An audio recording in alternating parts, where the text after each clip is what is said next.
Quais foram as 3 coisas que eu aprendi com o coronavírus e com essa pandemia que já foi declarada pela OMS? Dentre tantas coisas que nós já aprendemos a respeito do vírus em si, existem coisas espirituais também que nós somos chamados a aprender e a refletir a respeito. E 3 coisas que eu particularmente aprendi e tenho aprendido com tudo isso, e eu já explico o porquê, são as seguintes. Primeiro, o que Deus falou para Adão lá no início, lá em Gênesis: tu és pó.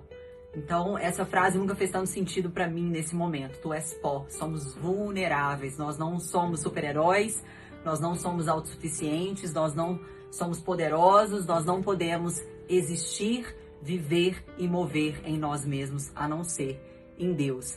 A segunda lição que eu aprendi e tenho aprendido com o coronavírus é que nós precisamos nos arrepender dos nossos pecados, do nosso modo de viver. Nós estamos sendo chamados ao arrependimento, porque o avivamento ele só virá quando houver o arrependimento genuíno, né, de todo o coração, e a mudança de vida radical, né? Sermos discípulos radicais com mudanças de vida radical. Eu falo isso primeiramente para mim mesma, porque eu fui muito ministrada hoje, e é por isso que eu resolvi gravar esse vídeo e falar sobre esse assunto, porque eu fui confrontada hoje na minha leitura bíblica, no meu momento devocional, no meu momento com Deus, com relação a essas coisas, porque Deus fala através de todas as coisas, e muitas vezes a gente não escuta. E eu sinto que Deus tem nos chamado para uma mudança, para um arrependimento, e muitos de nós não temos escutado a voz do Senhor. A gente continua cometendo os mesmos erros, praticando as mesmas ações, fazendo as mesmas coisas e não se importando com Deus. E num momento agora de desespero, de alarde, a gente ora, a gente desperta a fé, a gente busca a Deus, a gente se desespera de uma certa forma, porque nós estamos todos como loucos, sem saber quais serão as consequências futuras desse vírus, se haverá vacina, se haverá controle, se não haverá, como, né, diferentes pessoas responderão a esse vírus, uns melhor, outros pior.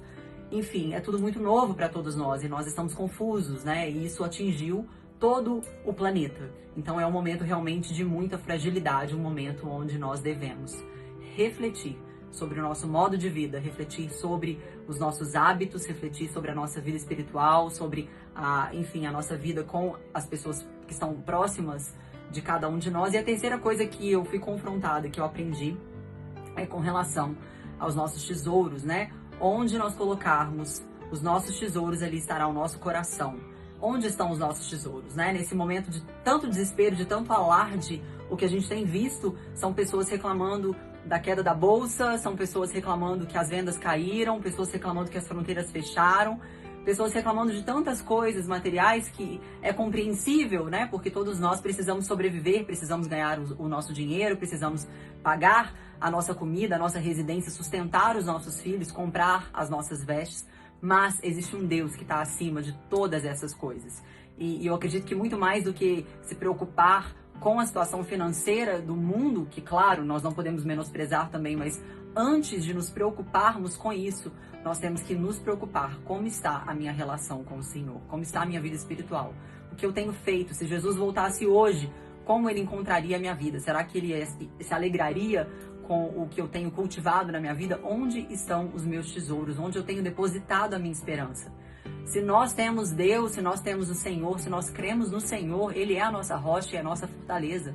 A palavra de Deus diz que o Senhor é o nosso pastor e que nada nos faltará, que é Ele quem nos garante isso, é Ele quem nos fortalece, Ele é a nossa fonte de alegria, Ele é a nossa rocha onde os nossos pés deveriam estar plantados, e a gente não deveria entrar em pânico se temos fé no Senhor Jesus. Ele disse: vinde a mim os fracos, os cansados, os oprimidos, eu vos darei descanso. Nele nós podemos descansar.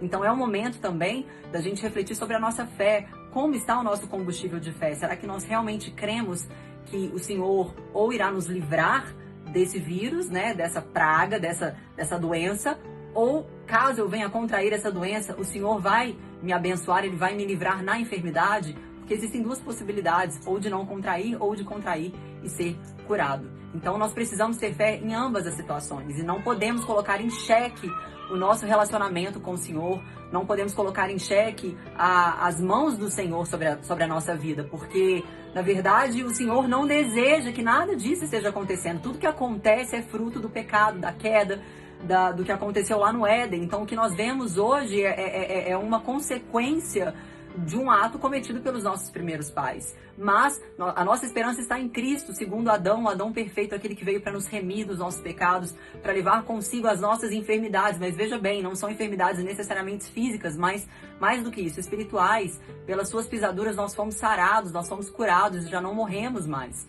Então, o que quer que aconteça, a nossa fé e a nossa esperança precisa estar no Senhor. E muito mais do que preocupar com a bolsa de valores, com as vendas que caíram, com as fronteiras que fecharam, é preocupar se a nossa fé, se o nosso tanque de fé, se o nosso relacionamento com o Senhor está em dia. Quando a gente olha para o Antigo Testamento, nós vemos diversas situações onde o Senhor fala através das dificuldades, através das tribulações, através das pragas, né? Como ele usou o profeta Joel, através da calamidade, como ele usou o profeta Abacuque. Existem diversas situações onde o Senhor fala com o seu povo através da calamidade. Então, que nossos ouvidos espirituais possam estar bem afiados para escutar a voz do Senhor em meio a essa calamidade e que a nossa vida possa ser transformada, porque o Senhor pode transformar uma maldição em bênção. Então, que a gente entregue tudo em suas mãos, que a gente deposite no altar do Senhor todas as nossas aflições, as nossas angústias, e que a gente venha descansar, claro, tomando as devidas precauções, mas que a gente venha descansar no colo do Senhor, porque com Deus não existe morno, ou é quente ou é frio, ou a gente crê 100% sem ressalvas, ou a gente não crê, não dá para crer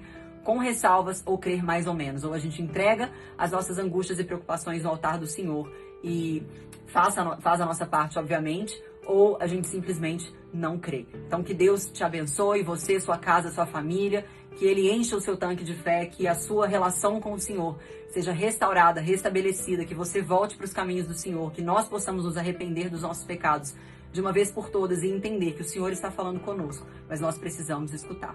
Que Deus nos abençoe.